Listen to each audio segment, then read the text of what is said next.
Hello. So today I'm going to talk a little bit about this particular tree that I'm coming up on. This here, let me give you guys a hint.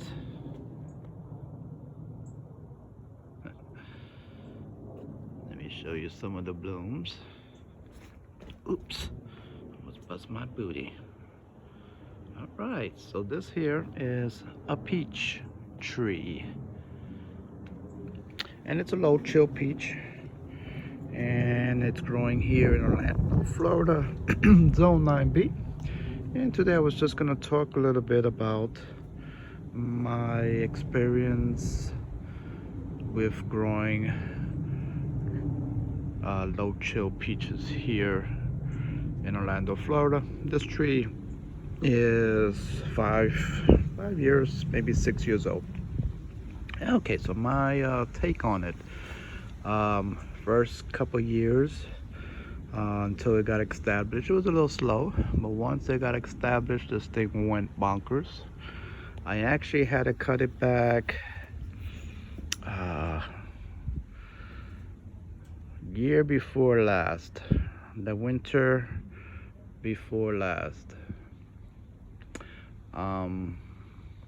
And I actually cut it all the way down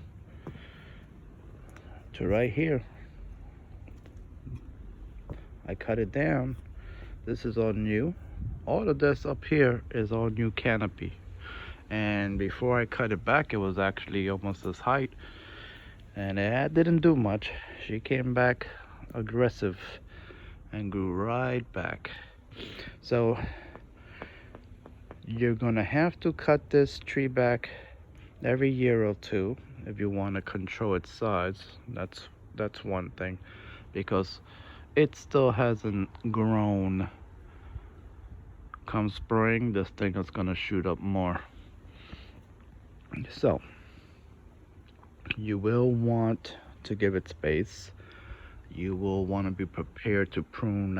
I do regularly prune this tree to keep it open and to get rid of the dead branches and the branches growing, and the whole routine when it comes to peaches. You do have to prune a certain way. This is rust. It's one of the diseases that it gets, but it's not anything too major.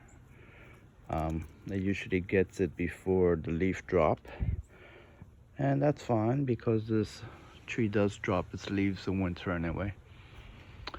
I do have issues with fruit flies. Now that is my biggest issue with peaches here. So if you're in an area that might be prone to fruit flies, I would not suggest growing a peach tree unless you don't mind the worms. I have tried to bag the fruit. Oops, let me get up here. I have tried to bag the fruit, and they still got in. So just so you know, bagging it doesn't always work, and it's a lot of trouble. It's a lot of trouble. Look at the peaches that I have here, and this is not even its main crop. This is just a pre-crop. This is just like early blooms. This will actually be blooming in a few weeks. Probably it'll be doing its main blooming. So in general, I mean, peaches do grow well here, but you have issues with the fruit flies, and it does grow vigorously once it gets established. So that's something that you want to keep in mind. I'm actually thinking about getting rid of this tree, unfortunately, because of the fruit flies. I don't want to grow something if I can't enjoy the fruit. It's not something that I want to have taken up space and putting effort into. So unfortunately, I will probably be getting rid of this, but we're gonna see what happens this year, and then after that I'm gonna make my decision whether to take it out or not. All right, y'all, so I hope that might have, helped you out a little bit if you're deciding on whether or not you want to grow peaches or not. Now, another option are,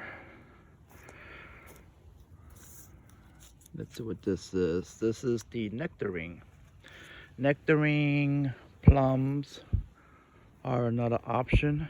Fruit flies don't seem to bother those as much. These actually are new additions, so I have not gotten them to flower fruit yet. Hopefully we'll see come spring.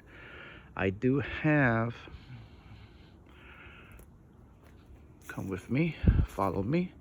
I do have some plum trees, and the plum trees I have gotten to fruit. Actually, right over here is another nectarine, which is flowering right now. It's produced some fruit, but I haven't had too much success with that. Not like the peach. So with the plums, they grow well, and you have like mixed success, not as great as the peach. This is my other plum, which is the biggest, and another vigorous variety. It actually finally fruited for me last year, and this is the Satsuma plum.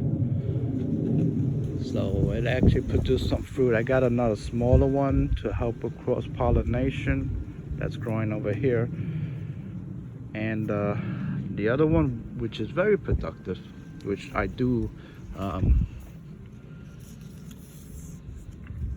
this one I do recommend, is the Scarlet Beauty plum. This one is very productive. This one doesn't grow much because I believe it's on a dwarf stock, but every year it does produce. And so if you want to get a plum tree, that would be the one I would suggest. And here's my other peach. This is the Tropic Snow, which produces a white peach. Unfortunately, this one I have had issues with the fruit fly as well. So like I said, if you're gonna want to try peaches, that's gonna be a big issue if you do have fruit flies in your area. All right, y'all, so hopefully I gave you some of my experience with stone fruit here in Central Florida. These are the mangoes,